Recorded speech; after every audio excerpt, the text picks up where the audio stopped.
मैं तोड़ना चाहता हूँ। महाराज जी, आप तो श्रमण हैं, साधु हैं, संत हैं, संतों का काम तो जोड़ना है, आप कह रहे हैं मैं तोड़ना चाहता हूँ। तोड़ने शब्द के अलग अलग अपेक्षाओं से अलग अलग अर्थ होते हैं।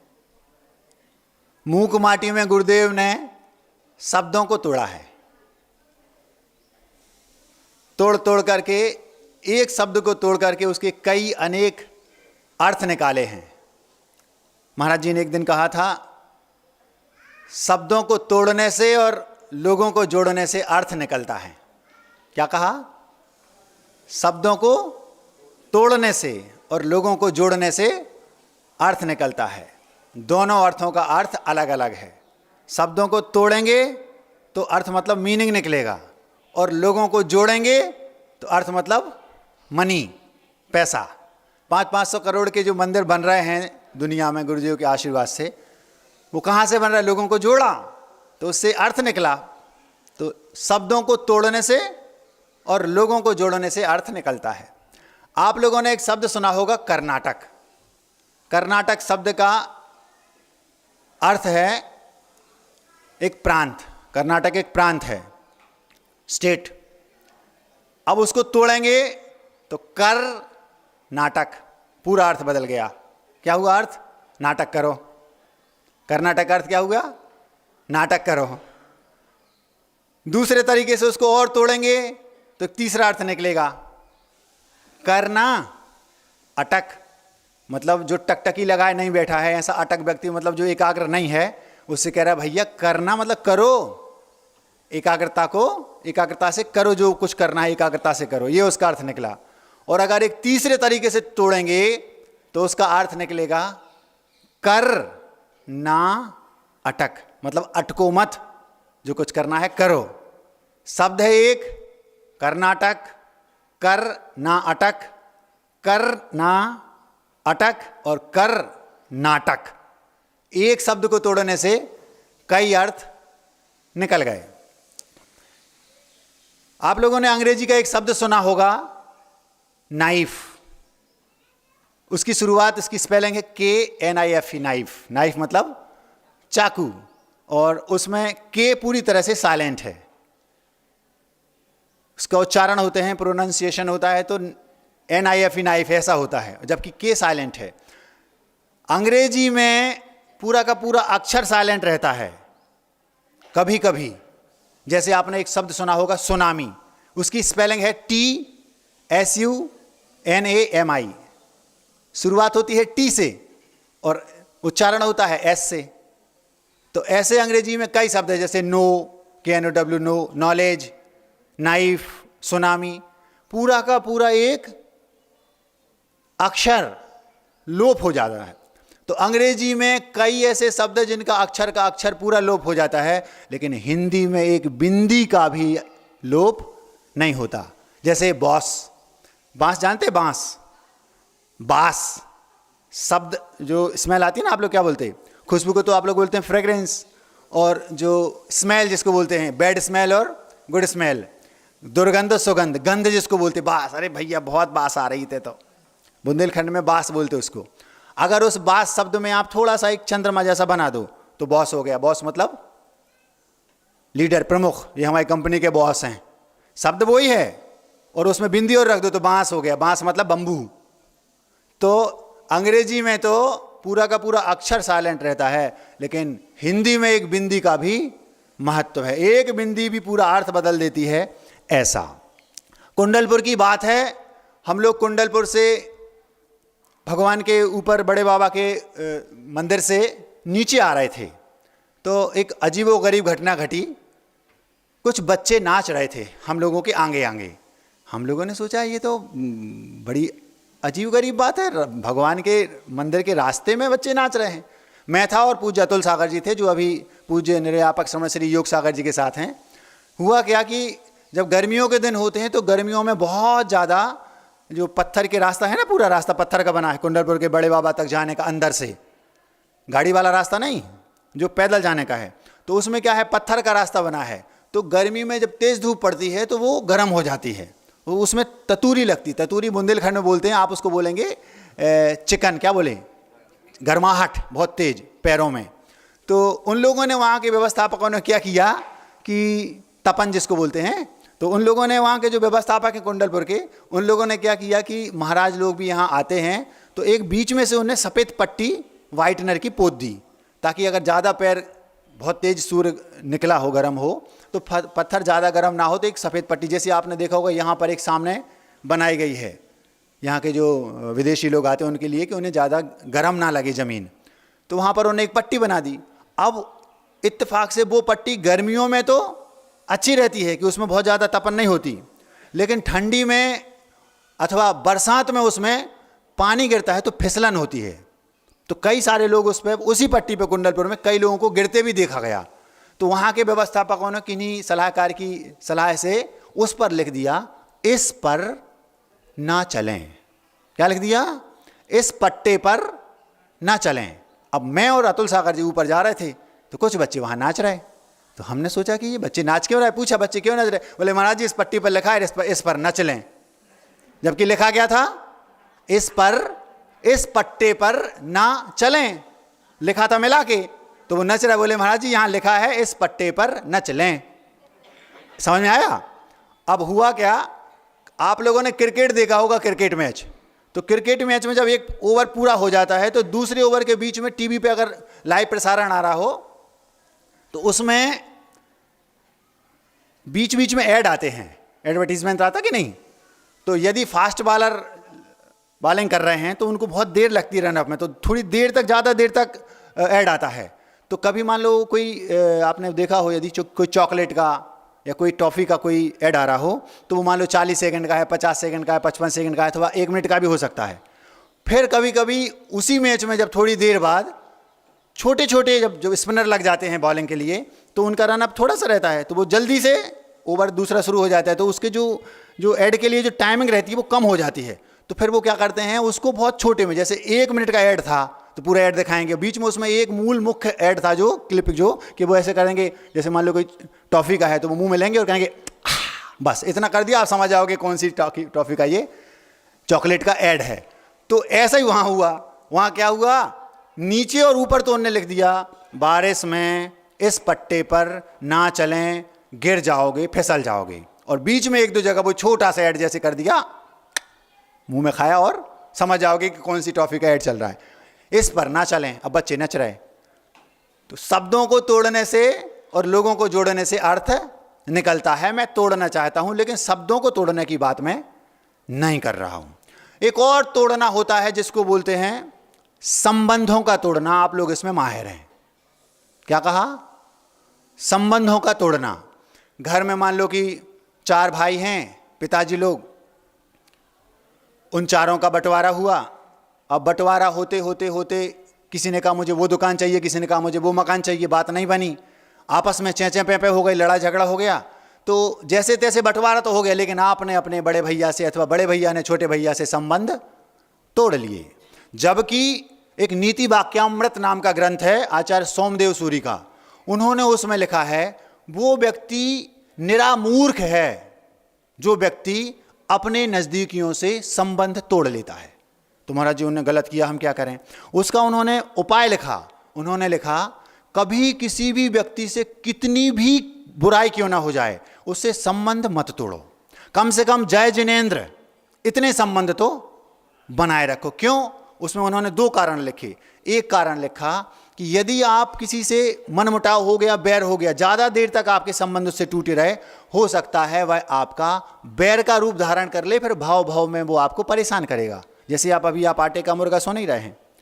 तो एक तो ये नुकसान, और दूसरा नुकसान सबसे बड़ा ये है, छोटे से छोटा व्यक्ति हमारे कभी ना कभी काम आ सकता है। ये मत सोचे हम तो चक्रवर्ती हैं, मैं तो तलवार हूं, मुझे सुई का।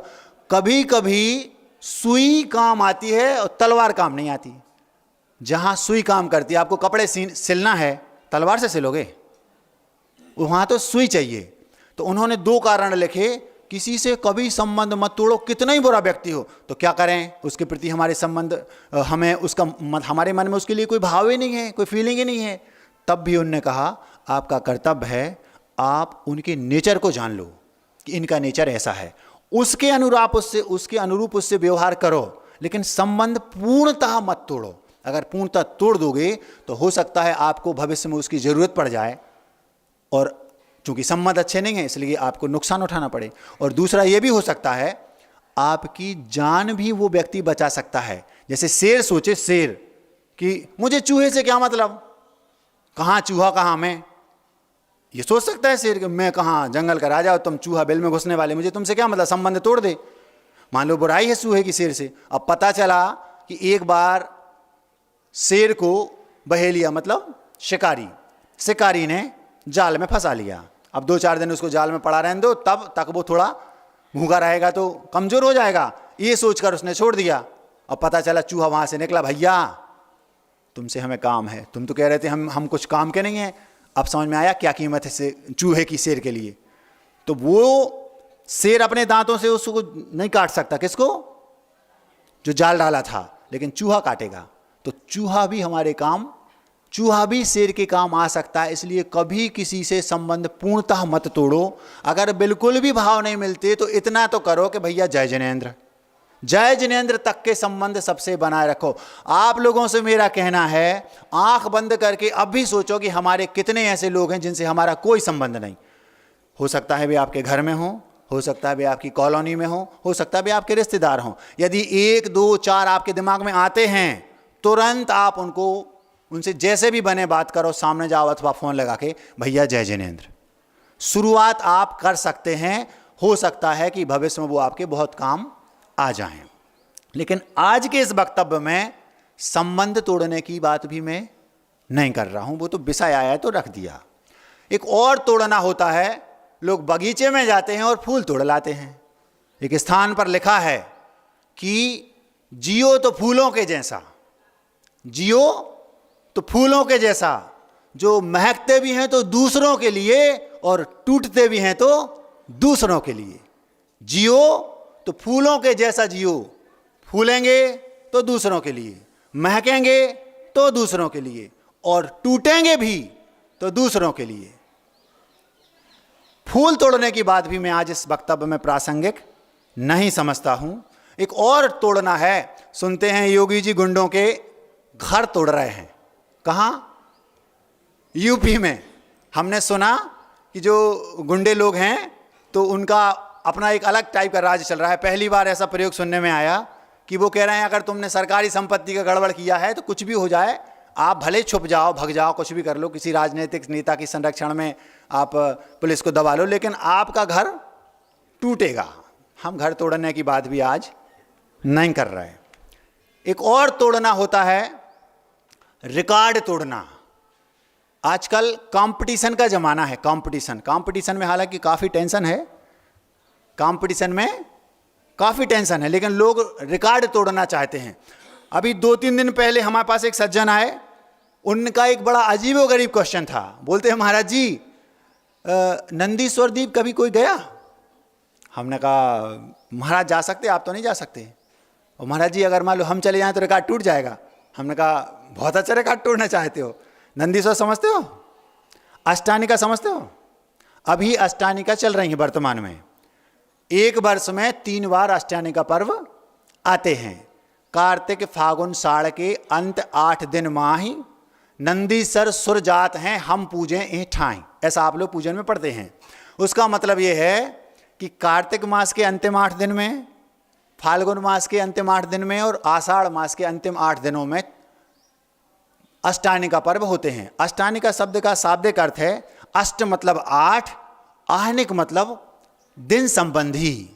अहन शब्द का अर्थ होता है दिन।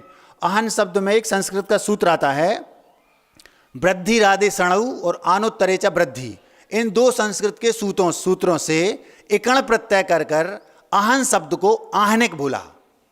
अष्ट आहनिक माने 8 दिन संबंधी जो पर्व हैं उसका नाम अष्टानिक पर्व। ये वर्ष में 3 बार आते हैं। नंदीश्वर सुर जात हैं हम पूजें ठाई, मतलब जो देवों का राजा है सौधर्मेंद्र, वो 8 दिन तक वर्ष में 3-3 बार 8-8 दिन के लिए पूरे परिवार के साथ विधान करने के लिए, पूजन करने के लिए नंदीश्वर में अकृत्रिम जिन चैत्यालय बने वहां पर पूजन करने जाता है। बड़े आश्चर्य की बात है कि वो वहां पर कोई साक्षात प्रतिमा नहीं है, मात्र वहां पर जैसे हमारे यहाँ पाषाण के शांतिनाथ भगवान हैं वैसी वहां पर अकृत्रिम जिनालय हैं, और वो सब मणि, मोती, माणिक, कोहिनूर, डायमंड आदि आदि के बने हैं। वो ऐसे सामान्य नहीं है। उन प्रतिमाओं की पूजन करने सौधर्मेंद्र जाता है।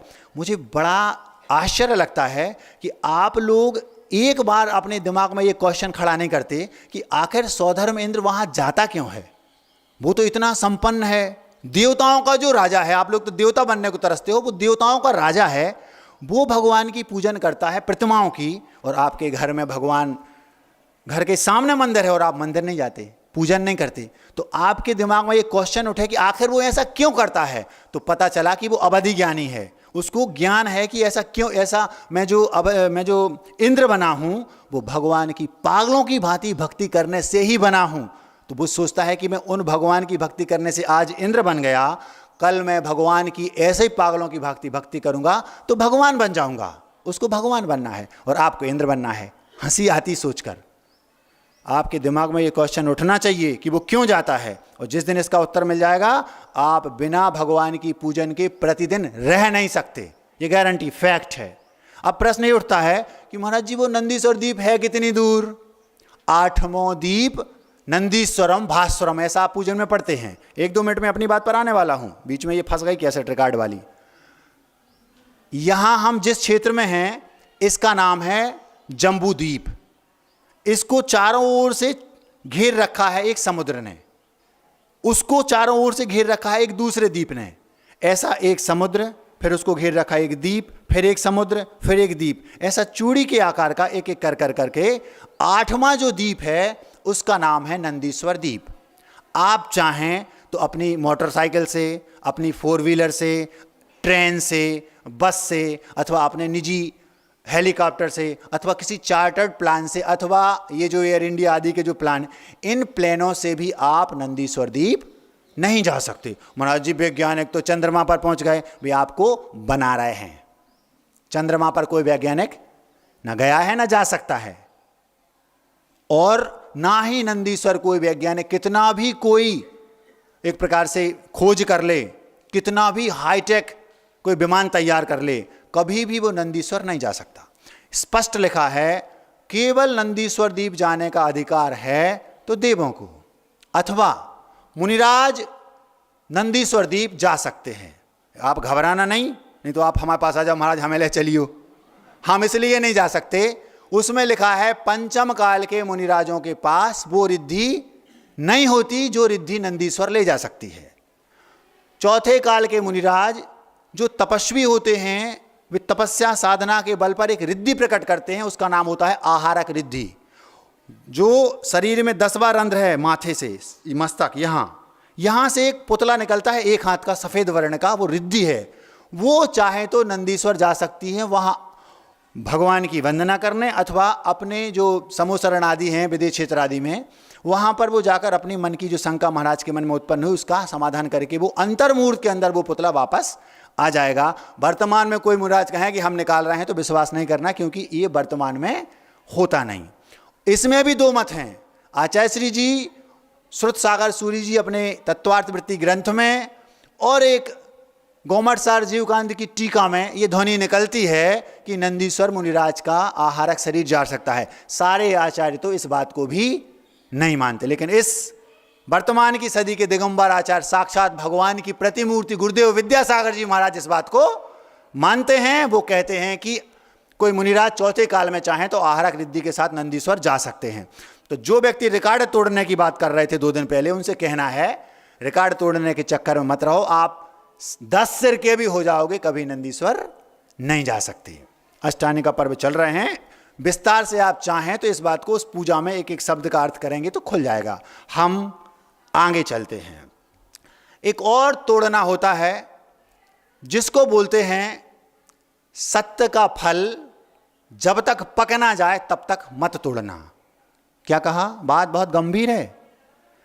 सत्य एक ऐसा फल है, जब तक पक ना जाए तब तक तोड़ना मत। यदि कच्चा तोड़ोगे तो दांत टूट जाएंगे। जाम देखा, जाम, बिही क्या बोलते हैं आप लोग उसको, अमरूद। बिही, कच्ची बिही हो, बिल्कुल कच्ची, और खाओ आप उसको, है तो वो सत्य, लेकिन अभी कच्चा है, अभी उसको तोड़ना नहीं। मैं पूछना चाहता हूं, राम ने सीता की अग्नि परीक्षा ली, अथवा सीता ने अग्नि परीक्षा दी, कब दी? जब फल पक चुका था। यदि जिस समय लोगों ने जाकर राम से कहा कि आपकी जो सीता है वो रावण के घर से आई है, आप उसकी अग्नि परीक्षा कर लो, अथवा राम उस समय उनकी अग्नि परीक्षा लेते, तो मैं पूछना चाहता हूं, आज जो सीता का वर्चस्व है, पूरे जितने भी दर्शन हैं, सारे दर्शनों में सीता को एक सती के रूप में सबसे अग्रणी रखा गया। क्या उसी समय यदि अग्नि परीक्षा हो जाती तो क्या सीता इतनी प्रसिद्ध होती? आपसे पूछना चाहता हूं, क्या ये स्थिति बनती? वो जानती थी कि मैं सत्य हूं, लेकिन ये सत्य अभी, फल अभी सत्य का पका नहीं है। आप लोगों के पास, आप लोगों के बच्चों के पास धैर्य नहीं है, वो तुरंत बोते हैं और तुरंत काटना चाहते हैं, इसलिए उन्हें सत्य के फल का रस नहीं आता, आनंद नहीं आता। जब वो आम की या बिही पक जाएगी, खुशबू बिखेरेगी चारों ओर, थोड़ा धैर्य रखो, सत्य के फल को पकने दो। जिस दिन वो पूर्ण पक गया, खुशबू बिखेरेगा। सीता ने सत्य होते हुए भी कभी सफाई नहीं दी, उसने कहा रुक जाओ, अभी समय नहीं है। इतना लंबा समय गुजारा, जिस दिन सत्य का फल पक गया, उस दिन राम सीता की आंखों से आंखें नहीं मिला पा रहे थे। जब उसने अग्नि परीक्षा दी और पानी का पानी, दूध का दूध हो गया, अब सामने खड़ी हैं सीता जी और राम जी सामने खड़े। अब सीता यूं देख रही और राम जी ऐसे सिर नीचे करे, क्यों? सत्य का फल पक चुका है, अब तोड़ा उसने। आप लोगों को ये कला अपने बच्चों को सिखानी चाहिए। बेटा धैर्य रखो, सत्य है, थोड़ा धैर्य रखो, पक जाने दो, पक जाएगा तो खुशबू बिखेरेगा। ये कला आप लोगों को अपने बच्चों को सिखानी चाहिए। अब हम अपनी बात पर आते हैं। ना तो मैं योगी जी जैसे घर तोड़ना चाहता हूं, ना मैं फूल तोड़ने की बात कर रहा हूं, ना मैं आज इस प्रसंग में सत्य के फल को तोड़ने की बात भी नहीं कर रहा हूं, वो तो बीच में बात आ गई तो रख दी। और ना ही और जो 2-3 प्रकार के तोड़ने की बात कही वो करना चाह रहा हूं। मैं आज बात कर रहा हूं दिल तोड़ने की। दिल मतलब हृदय। आप लोगों ने घर में देखा होगा, माँ ने बेटे से कुछ कह दिया, बेटे का हृदय टूट गया, दिल टूट गया। मित्र ने अपने मित्र से कुछ कह दिया, मित्र का दिल टूट गया। पिता ने पुत्र से कह दिया कुछ डांट के, पुत्र का दिल टूट गया। दीदी ने भैया से, भैया ने दीदी से, आदि आदि आपस में परिवार के लोगों ने एक दूसरे से कुछ कहा और उनका हृदय छार छार हो गया, टूट गया। कोई यहां गिरा, कोई वहां गिरा। एक फिल्म देखी थी, उसमें एक गाना सुना था बहुत पहले, कौन सी फिल्म का था ये तो याद नहीं। इस दिल के टुकड़े हजार हुए, कोई यहां गिरा, कोई वहां गिरा, ऐसा हमने सुना था। आपको पता होगा कौन सी बात कर रहे हैं, आप जानो। इस दिल तोड़ने की बात भी आज इस वक्तव्य में प्रासंगिक नहीं है। बात लेकिन दिल तोड़ने की है। ध्यान से सुनेंगे, दिल से तो आनंद आएगा। 2 दिन पुरानी बात है। आज हमारे सामने किसी ने क्वेश्चन नहीं रखा, अचानक एक ऐसी घटना घटी कि मुझे लगा कि गलत को सपोर्ट हो रहा है। किसकी बात थी वो मैं नहीं कहूँगा, क्योंकि हमारा उद्देश्य तो आप तक अपनी बात को पहुँचाना है बस, ताकि जो घटना घटी वो आगे ना घटे, आप सतर्क रहें। आप लोगों ने देखा होगा, प्रायः कभी कभी गलत को सपोर्ट किया जाता है, मतलब जो गुणी नहीं है, जिसके अंदर क्वालिटी नहीं है, उसकी भी उसका पक्ष लिया जाता है, और उसको पक्ष लेने से अच्छाई हतोत्साहित होती है। अच्छाई समझते हो? मतलब जो गुणवान है उसका उत्साह नष्ट होता है। एक गुरुजी थे, गुरुजी मतलब जो पहले गुरुकुल में जो शिक्षा होती थी, उनके लगभग 90-100 शिष्य थे। उन 100 शिष्यों में एक शिष्य था जो अल्टीमेट था। अल्टीमेट बोले तो हिंदी में उसको शुद्ध हिंदी में बोलते हैं परम, मतलब एकदम अलग से हटके, सर्वगुण संपन्न, धार्मिक भी, विनयवान भी, बुद्धिमान भी, गुरु के प्रति अनन्य श्रद्धा भक्ति, कैचिंग पावर जबरदस्त, और सबसे अच्छी बात उसकी ये थी हेल्पिंग नेचर का था। हेल्पिंग नेचर मतलब दूसरों की सेवा करने में हमेशा तत्पर, और मोह उसको किसी से नहीं था, लेकिन वात्सल्य साधर्म्य के प्रति रग रग में भरा था। ऐसा वो शिष्य था। गुरु तो गुरु होते हैं, वे कुछ ही समय में समझ गए कि ये मेरा जो शिष्य है अल्टीमेट है। उन्होंने उस शिष्य के लिए बाहर कुछ नहीं कहा, अपने दिल में स्थान दिया। सबसे ज़्यादा प्रिय था तो वो शिष्य, लेकिन उन गुरु की एक मजबूरी थी, वे कभी भी लोगों के सामने और अपने शिष्यों के सामने उस शिष्य को कभी प्रस्तुत नहीं करते थे, कुछ नहीं करते थे, बोलते ही नहीं थे उसके बारे में। लेकिन वो शिष्य भी जानता था कि मैंने गुरु के रग रग में जगह बनाई है। गुरु के दिल में शिष्य के प्रति 100%, और शिष्य भी जानता था कि गुरु मुझे दिल से चाहते हैं। आचार्य जी ने एक बार कहा था शिष्य की परिभाषा क्या है, तो गुरु जी बोले शिष्य तो वह है जिसे गुरु देखते ही प्रसन्न हो जाएं। ऐसा वो शिष्य था, जैसे गुरु उसको देखते थे और एकदम आनंदित हो जाते। लेकिन वो कभी उस बात को सबके सामने ओपन नहीं करते थे कि मैं इसको चाहता हूं कि ये मेरा शिष्य है। अब देखो, ध्यान से सुनना, बड़ी गजब की बात है। दूसरा एक शिष्य था 1900 शिष्यों में, जो गुणों में उस शिष्य के ही जैसा था, बस विपरीत थे गुण उसके। आप लोग समझ रहे हैं? जैसे वो अच्छा था तो ये बुरा था। उसकी शिकायत गुरु के पास कभी एक बार नहीं आई, इसकी ऐसा दिन नहीं जाता था जिस दिन शिकायत गुरु के पास ना पहुंचती हो। समस्या ये थी कि वो उससे जलता भी था, और वो दो प्रकार के लोग होते हैं, एक होता है कुख्यात, एक विख्यात। तो उन 100 लड़कों में वो दो ही थे। वो था विख्यात जो अच्छा था, और ये था कुख्यात, हर जगह इसको टांगड़ाना और सब जगह अपनी अपनी चलाना, और क्वालिटी थी नहीं, लेकिन रहेंगे हम आगे। तो गुरुजी ये समझते थे कि जो अच्छा वाला शिष्य वो जानता है कि मैं उसको दिल से चाहता हूं, उसको उन्होंने कभी भी सपोर्ट नहीं किया, कभी उसका पक्ष नहीं लिया सबके सामने। और करते क्या थे, वो जो बुरा वाला शिष्य था इसको अच्छा बनाने के चक्कर में सबके सामने उसको प्रमोट करते थे। आप बात समझ रहे हैं? थोड़ी सी गहराई से समझना पड़ेगा। अच्छा जो शिष्य था वो जानते थे कि ये बहुत अच्छा है, इस शिष्य के हमें कुछ करने की जरूरत नहीं है, ये इसके लिए तो मेरे रग रग में, दिल में, हर जगह, हर कोने में जगह है। लेकिन जो बुरा शिष्य था उसको वो चाहते थे कि ये शिष्य अच्छा बन जाए, इसमें जो कमियां हैं ये अच्छा बने, इसके लिए सबके सामने 20 बार उसकी प्रशंसा करते थे। उसने थोड़ा सा कुछ अच्छा किया, हाँ बहुत अच्छा, देखो ये ऐसा ऐसा करते हैं, बहुत अच्छा करते हैं। अब गुरु तो बहुत अच्छा कर रहा है, क्या गुरु गलत कर रहा है? इसलिए गलत नहीं कर रहा है क्योंकि वो ये चाहते हैं कि जो मेरा बुरा शिष्य है ये अच्छा बन जाए, क्योंकि अल्टीमेटली आखिर हमारा ही तो शिष्य है। और बुरा हो, चाहे वो एक ऐड आता था, टेढ़ा है पर मेरा है, मतलब वो कैसा भी हो आखिर है तो अपना ही। तो वो करते क्या थे, उसको सुधारने के चक्कर में थोड़ी सी भी वो गलती करता था, कोई बात नहीं, और अगर थोड़ा सा अच्छा किया तो सबके सामने बार बार उसको, हाँ बहुत अच्छा, ये कितना अच्छा करता है, देखो इसका परिणाम क्या निकला देखो। गुरु जानते हैं कि वो जो अच्छा शिष्य वो बहुत अच्छा है, और जो बुरा है उसके दिल में गुरु जी के प्रति इतनी सी भी जगह नहीं थी। लेकिन गुरु जी, इंटेंशन गुरु जी का दूसरा था कि ये सुधर जाए, इसके लिए उसकी प्रशंसा करते थे, उसको जबरदस्ती मोटिवेट करते थे ताकि ये लाइन पे आ जाए।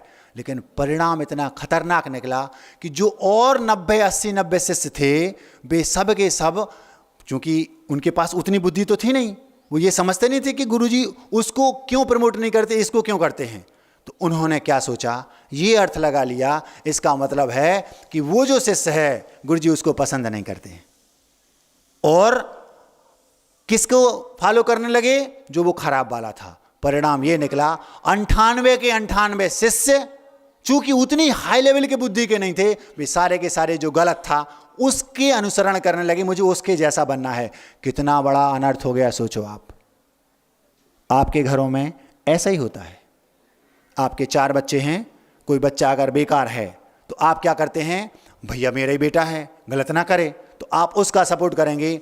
इसमें अच्छाई को एक प्रकार से डिमोटिवेट होती है अच्छाई, और बुराई को प्रोत्साहन मिलता है। तो परिणाम ये निकलता है कि बाहर जो बच्चे हैं, जो पीछे लाइन लगी भीड़ है, वो बच्चे अच्छाई का समर्थन ना करके, अच्छाई की ओर पलटी ना मार करके बुराई का अनुसरण करते हैं, और अल्टीमेटली पूरी की पूरी दुनिया, पीछे पूरी भीड़ उसी लाइन में लग जाती है। गुरुजी आपने अच्छा नहीं किया। गुरुजी ने तो अच्छा किया, लेकिन वो ये भूल गए, ग्रंथों में लिखा है आदिनाथ भगवान के जितने शिष्य हैं और भगवान महावीर स्वामी के जितने शिष्य हैं, इन दोनों शिष्यों को गलती हो चाहे ना हो पूरा प्रतिक्रमण करना पड़ेगा। एक हम लोगों का प्रतिक्रमण होता है, आप लोग समझते हो, तत्समय क्षामे दुक्कड़म, दिन भर जो गलतियां की उन सारी गलतियों का प्रायश्चित करना पड़ता है। अगर एक भी गलती नहीं की तब भी करना पड़ेगा। उसमें लिखा भगवान महावीर स्वामी के और भगवान आदिनाथ के शिष्यों को सबको पूरा प्रतिक्रमण करना पड़ेगा, और दूसरे अजितनाथ भगवान से लेकर पार्श्वनाथ भगवान के जितने भी शिष्य हैं, इन शिष्यों को केवल जितना दोष लगे उतना प्रायश्चित प्रतिक्रमण करना। पूछा क्यों? बोले भगवान आदिनाथ के शिष्य इतने सीधे थे कि ज़्यादा सीधेपन में भी दोष लगता है, इसलिए उनको पूरा करना पड़ेगा। उन्हें पता ही नहीं हमने काय का दोष लगा लिया।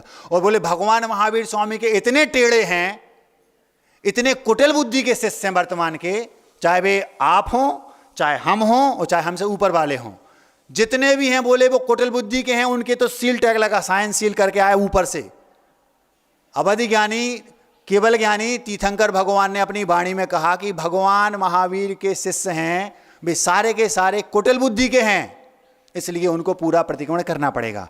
तो बेगुरु ये भूल गए कि मैं सोच तो सही रहा हूं, लेकिन ये शिष्य महावीर स्वामी के शिष्य हैं, पंचम काल के शिष्य हैं। अगर मैं अच्छे को सपोर्ट ना करके बुरे को करूंगा तो मैं कर रहा हूं इस अपेक्षा से कि बुरा अच्छा बन जाए, लेकिन ये तो नहीं होगा। जो पीछे 98 पीछे भीड़ लगी ना, वे सब इसका करेंगे क्योंकि गुरुजी इसको सपोर्ट करते, मतलब ये अच्छा है, ऐसा ही होना चाहिए।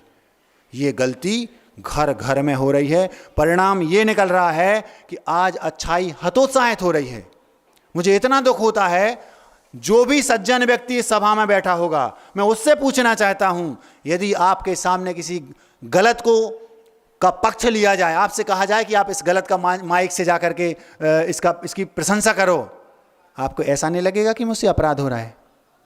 एक सज्जन व्यक्ति को ऐसा लगता है, गलत का सपोर्ट करने में उसको ऐसा लगता है जैसे मुझसे कोई अपराध हो रहा हो। 2 दिन पहले मेरे साथ ये घटना घटी, मुझे ऐसा लगा भगवान इससे अच्छा तो उठा लेते। गलत का सपोर्ट करना एक बहुत बड़ा अपराध है, ऐसा लगता है एक सज्जन व्यक्ति को। आपको लगता है क्या? आप देख लो, ऐसा 4-5 स्थितियों में होता है। कहां 4-5 प्रकार से लोग गलत का सपोर्ट करते हैं, वो 5 प्रकार गलत हैं। एक एक करके 1-1 मिनट में रख रहा हूं, घड़ी तेज चल रही है। 2 व्यक्तियों ने चुनाव लड़ने की सोची, खड़े हो गए अपनी अपनी पार्टी का टिकट लेकर। किस कंडीशन में आप गलत करते हैं, गलत का सपोर्ट करते हैं? करना पड़ता है।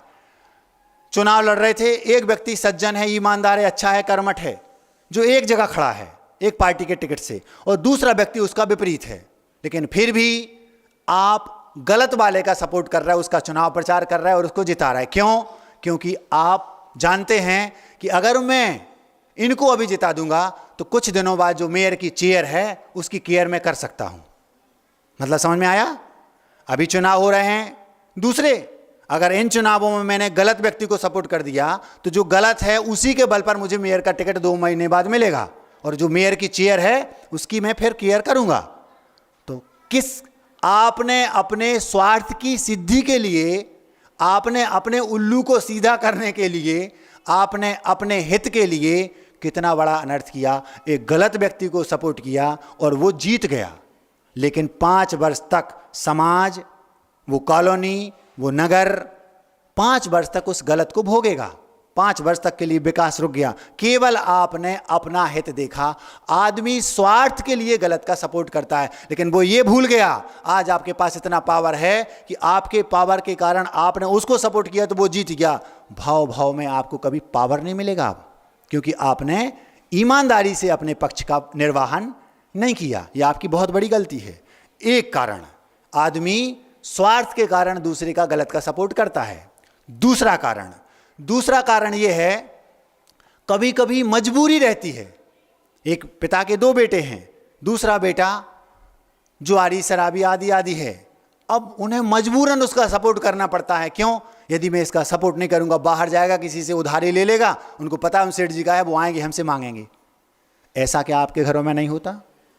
बहुत बड़ी समस्या। अगर बेटा हमारा कपूत है तो उसको संभालना पड़ता है जबरदस्ती। भैया अगर नहीं संभालेंगे तो नए फै दंड फंद करके आएगा यहां वहां, मजबूरी है आपकी। तो इस कंडीशन में भी हमें गलत को सपोर्ट करना पड़ता है। मेरा तो ये मानना है दोनों कंडीशन में, एक और तीसरी चौथी और सुन लो, फिर एक साथ सबके बारे में बताएंगे। तीसरी कंडीशन में आपको गलत को कब सपोर्ट करना पड़ता है? राग के कारण। मां को अपने बेटे से राग है, बेटा गया और बाहर एक अपनी कॉलोनी के किसी व्यक्ति को, बेटे को उसने धो दिया। धोना समझते हो? धोना मतलब ठोक दिया। ठोकना समझते हो? पीट पाट दिया, हाथ पैर, समझ गए? उसने ठोक दिया। अब वो उसकी मां अपने बेटे को लेके आई, तुम्हारे बेटे ने हमारे बेटे को ठोक दिया। तो वो कहती है हमारा बेटा ऐसा कर नहीं सकता। बोले तुम्हारे बेटे ने किया? अगर किया है तो तुम्हारे बेटे ने कुछ पहले किया होगा, मतलब तुम्हारा बेटा दूध का धुला है। अगर हमारे बेटे ने तुम्हारे बेटे को माना कि मारा भी है तो वो उसने कुछ कहा होगा पहले से, मेरे बेटे को मैंने ऐसे संस्कार ही नहीं दिए, जबकि पता है कि इसने उसको मारा है और गलती इसी की होगी। लेकिन राग के कारण हमारा बेटा तो लाखों में एक है, लातों में एक है। लातों में समझते हो? कायदे से तो मां जानती है कि लातों में एक है, लेकिन कहेगी चिल्ला के मेरा बेटा तो लाखों में एक है। ऐसा कहती क्यों? राग के कारण। वो जानती है कि गलती मेरे बेटे की, उसकी नहीं है, लेकिन गलत को सपोर्ट करेगी। पहली कंडीशन में हम स्वार्थ के कारण गलत को सपोर्ट करते हैं। दूसरी कंडीशन में हम राग के कारण गलत को सपोर्ट करते हैं। और एक और तीसरी कंडीशन, चौथी कंडीशन, वो कंडीशन ये, जब आप किसी से जलस के कारण, द्वेष के कारण, मान लो आपके साथ बहुत सारे लड़के पढ़ते हैं कॉलेज में, अब एक लड़का है, आप जानते हैं कि एक्स्ट्रा टैलेंटेड है, बहुत विद्वान है, उसके अंदर गट्स बहुत हैं, सब कुछ है, लेकिन फिर भी आप उसका सपोर्ट नहीं करेंगे और जो उसका अपोजिट पार्टी वाला है उसका करेंगे। क्यों? क्योंकि वो अच्छा है, अगर मैं सपोर्ट करूंगा तो और ऊपर जाएगा वो। तो आप गलत का सपोर्ट करते हैं। किसके कारण? जलन होती है। अच्छाई से जलन होना ये हमारा स्वभाव सा हो गया है वर्तमान में, जबकि हमारा कर्तव्य है कि हम उसको प्रमोट करें। अगर हम अच्छाई को सपोर्ट करेंगे, प्रमोट करेंगे, तो वो प्रोत्साहित होगी।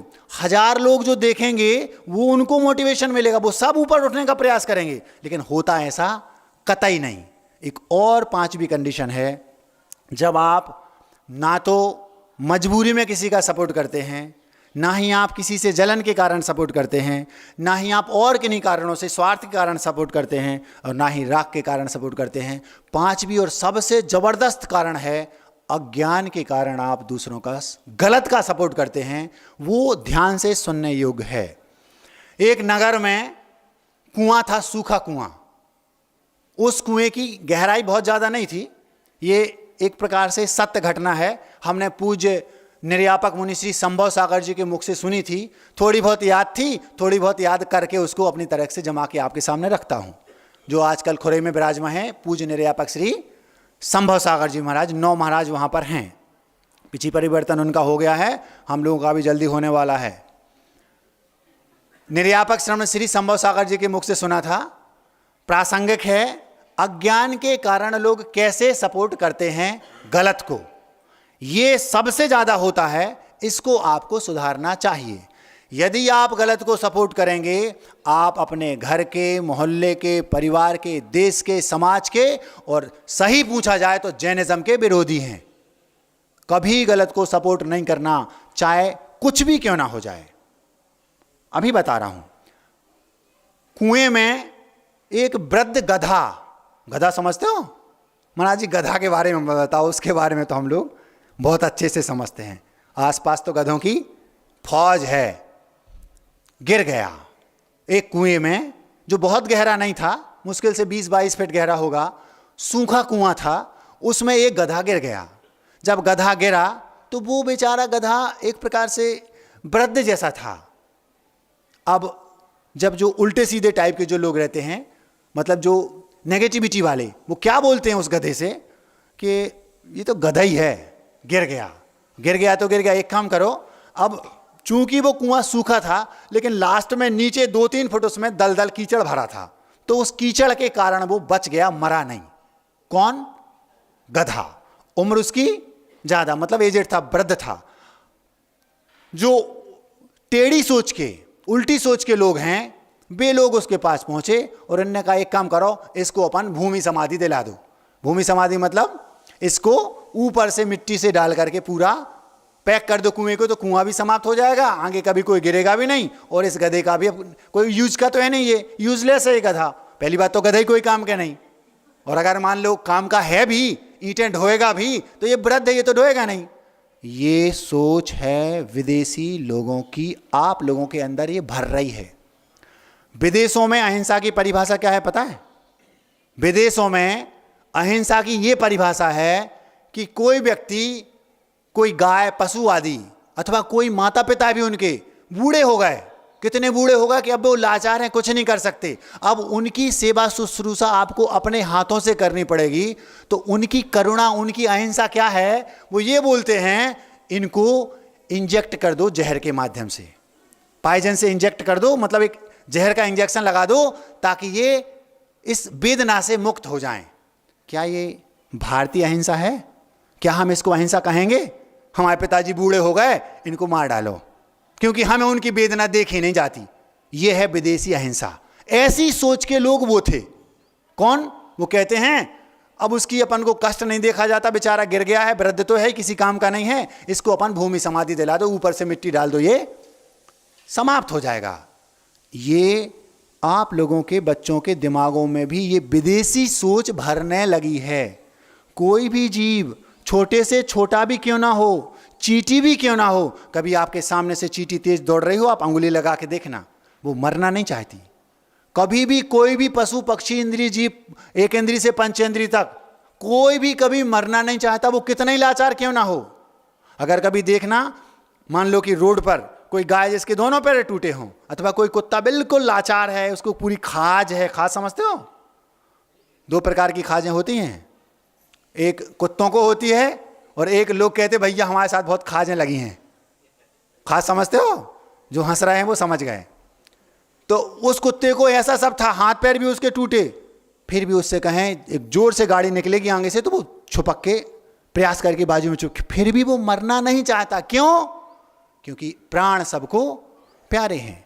आपके पिताजी जो वृद्ध हो गए, लाचार हो गए, कुछ नहीं हो रहा, क्या आप उनको इंजेक्ट करके मार डालना चाहेंगे? और अगर हमने उनको मार भी दिया तो क्या इसको हमें उनकी, हमारी ये करुणा कहलाएगी? ये हमारी भारतीय संस्कृति में ऐसी करुणा नहीं है। हमारे यहाँ तो गुरु हों, चाहे साधर्मी हो, चाहे पड़ोसी भी क्यों ना हो, भैया जब तक तुम्हारा जीवन है अच्छे से जियो, हम तुम्हारी समाधि संलेखना पूर्वक समाधि मरण कराएंगे। हमारे यहाँ कुत्तों को भी, सुअरों को भी, गायों को भी संलेखना समाधि कराने का विधान है। इनको भैया, इनको डमोकार मंत्र सुना, हमने अपनी आंखों से देखा। नेमावर में हम आचार्य के साथ जंगल जा रहे थे, एक बचिया बिल्कुल मरणासन्न थी, आचार्य जी जंगल जाने के पहले रुक गए, खड़े हुए और उसके कान में उसको डमोकार मंत्र सुनाने लगे। ये है भारतीय संस्कृति, ये है जैनिज्म।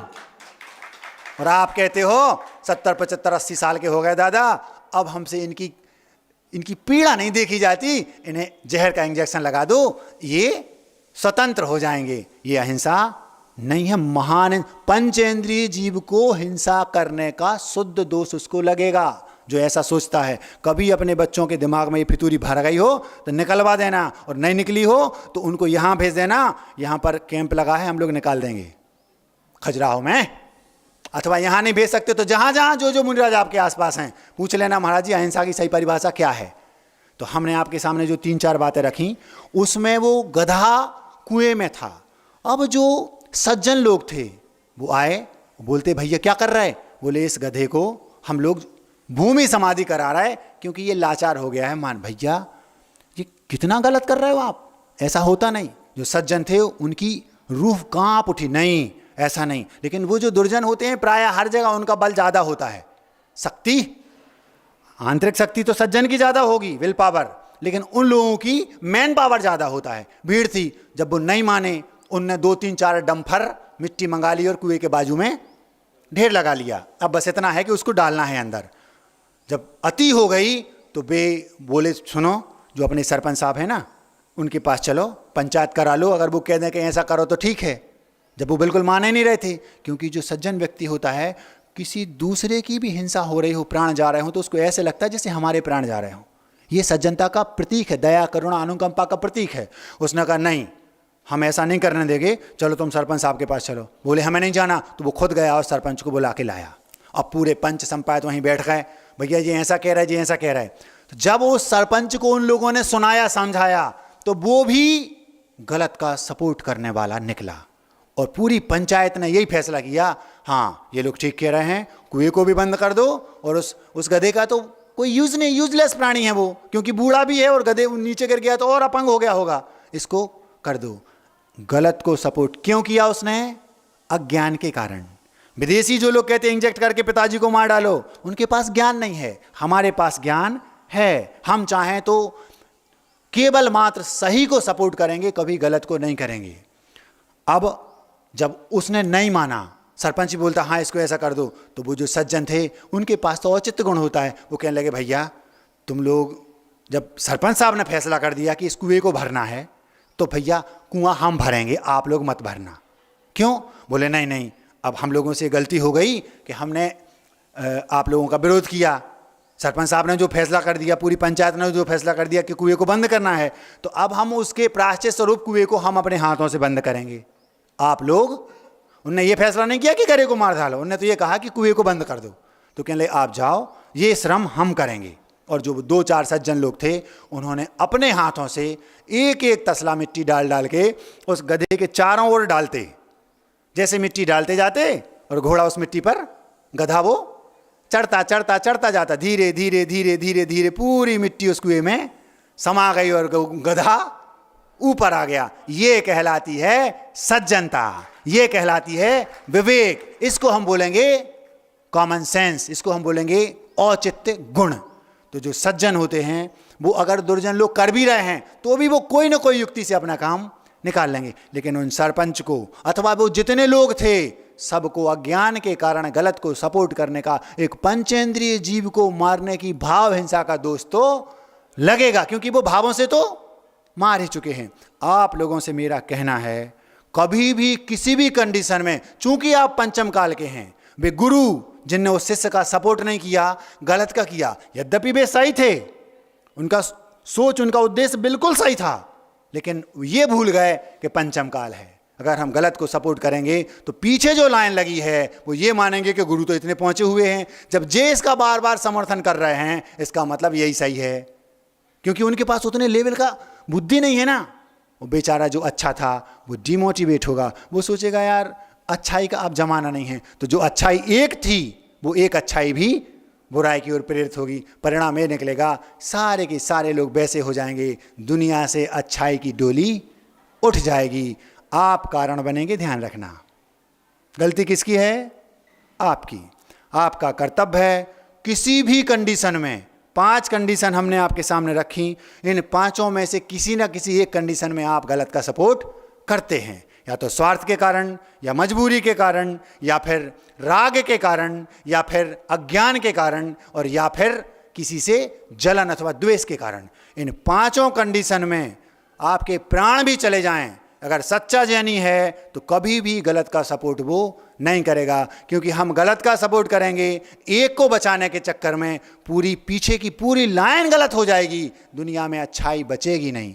आपको जो अच्छा लगे वो आप करें।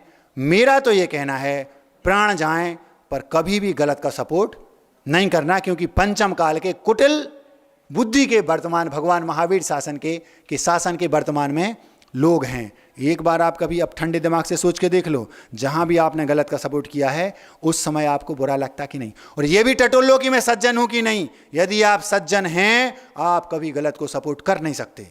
अगर आप कर रहे हैं तो उस अच्छे सज्जन व्यक्ति का भी आप विरोध कर रहे हैं, मतलब आप अच्छाई को डिमोटिवेट कर रहे हैं, आप अच्छाई को हतोत्साहित कर रहे हैं। कोई दूसरा सोचेगा नहीं अच्छा बनने का, क्यों भैया अच्छे बन जाओ तो कोई वैल्यू नहीं रहती, अपन तो ऐसे ही बने रहो, ये लोगों की सोच बन जाएगी।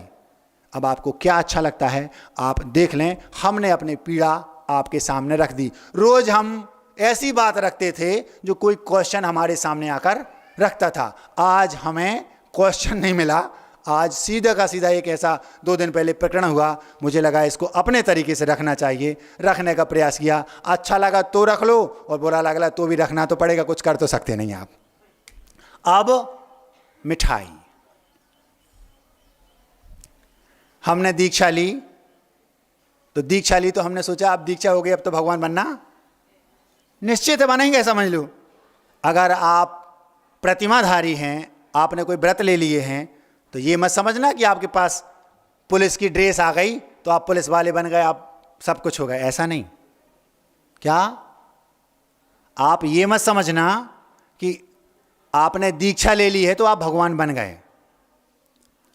स्वयं को संबोधन के लिए, स्वरूप के संबोधन के लिए कुछ पंक्तियां लिखी, पता नहीं मुझे कैसा लग रहा है इस शीर्षक से, पर चूंकि आप लोग बुंदेलखंड के हैं तो हमने सोचा हम इसको बुंदेलखंड में रखते हैं। बुंदेलखंडी आती है? नहीं आती हो तो बाजू वाले से पूछ लेना, जैसे इंग्लिश नहीं आती बाजू वाले से पूछ लेते ना, ऐसे बुंदेली भी पूछ लेना। तो शीर्षक लिखा,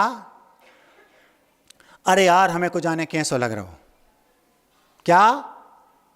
बुंदेली में हिंदी को रख रहा हूं, अरे यार हमें को जाने कैसा लग, मतलब पता नहीं मुझे कैसा लग रहा है, मतलब एक घबराहट जैसी हो रही है। वे कह रहे थे दीक्षा को सब कछु ने मानियो, अब आगे का करने पहले भली भांति जानियो। न दीक्षा तो इतनी लई कि पिछी कमंडल को ढेर लग रहा हो, हर बार मुनि बन के हमने आत्मा को ठगलाओ। ऐसी सोच के हमाओ तो सीना सो लग रहा हो, अरे यार हमें को जाने कैसो लग रहा हो। समझ में आ रहा? आगे आएगा, अभी आने वाला है। वे कह रहे थे दीक्षा को सब कछु ने मानियो, अब आगे का करने, दीक्षा तो ले ली, हाँ हो गई दीक्षा, हम बन गए भगवान। ऐसे नहीं बनते भगवान, अब आगे और बहुत सारे स्टेप, अभी तो ये पहला स्टेप है, दीक्षा हो गई ये फर्स्ट स्टेप है, अभी कई स्टेप बाकी हैं। ये मत समझना कि हम भगवान बन गए, ऐसी नहीं तो मुनिव्रतधार अनंतवार ग्रीवा को उपजाओ, ऐसी 6 डाला में माताएं पढ़ती हैं। तो इतनी बार दीक्षा ली कि पहाड़ सुमेरु जैसा खड़ा हो गया पिछी कमंडल का, ये ऐसा लिखा है 6 डालाकार ने। वे कह रहे थे दीक्षा को सब कछु ने मानियो, अब आगे का करने पहले भली भांति जानियो। न दीक्षा तो इतनी लई कि पिछी कमंडल को ढेर लग रहा हो, हर बार मुनि बन के भी आत्मा को ठग लो। ऐसी सुन के हमाओ तो सीना सो लग रहा हो, अरे यार हमें को जाने कैसो लग रहा हो। हम तो सोचते दीक्षा हो गई मुक्ति पक्की, मनो ऐसी तो अभव्य की भी यात्रा ग्रेवियक तक की। एक अभव्य जीव जिसको सम्यक दर्शन नहीं होना कभी, वो जीव दीक्षा लेकर के ग्रेवियक तक जा सकता है, 16 स्वर्गों के ऊपर, कभी सम्यक दर्शन नहीं होगा उसको, तो 31 सागर तक की आयु भोग के वापस आ जाएगा और है अभव्य। ऐसा भी हो सकता है। तो मैं अपने लिए ये पंक्तियां लिखी थी कि फितूरी में मत रहना श्रवण सागर, कि तुमने दीक्षा ले ली तो तुम भगवान बन गए, अब बहुत लंबी यात्रा बाकी है।